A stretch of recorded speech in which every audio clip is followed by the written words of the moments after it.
unbearable. How could anyone?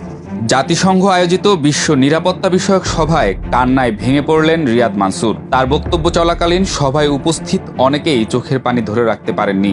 It's unbearable. How could anyone tolerate this love? Excuse me, Mr. President. জাতিসংঘে নিয়োজিত ফিলিস্তিনের রাষ্ট্রদূত রিয়াদ মানসুর কাঁদতে কাঁদতে বলেন, আমারও নাতি নাতনি আছে, আমি জানি তাদের পরিবারের কাছে তারা কতটা গুরুত্বপূর্ণ। তিনি নিরাপত্তা পরিষদের উদ্দেশ্যে বলেন, আর কতজন মারা গেলে আপনারা কিছু করবেন। এই ঈদে জামা জুতো অ্যাক্সেসরিজের discount. I have grandchildren. I know what they mean to their families. And to see this situation of the Palestinians without us having hearts to do something is beyond the ability of any normal human being to tolerate.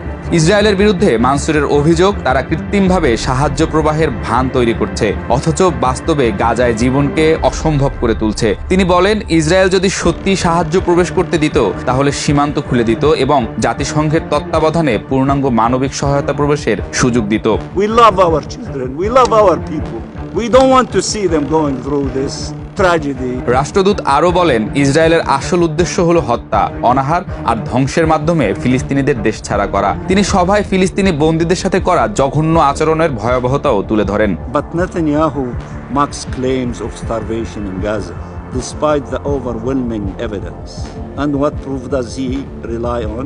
That Israel takes thousands of prisoners and photographers that photograph them half naked, and that you can see they are not starving. সারা বিশ্বে ঝড় তোলা রিয়াদ মানসুরের এই বক্তব্যের পরেও ফিলিস্তিনিদের রক্ষায় এখন পর্যন্ত কোনো কার্যকরী সিদ্ধান্ত আসেনি। ফিলিস্তিন ইস্যুতে এখনো নেতানিয়াহুকে শাস্তি না দেয়াটা মানব জাতির ইতিহাসের এক কলঙ্কিত অধ্যায়ে পরিণত হচ্ছে। গোটা পৃথিবীর মানুষের মুখে ধ্বনিত হচ্ছে ফিলিস্তিনিদের মুক্তির দাবি।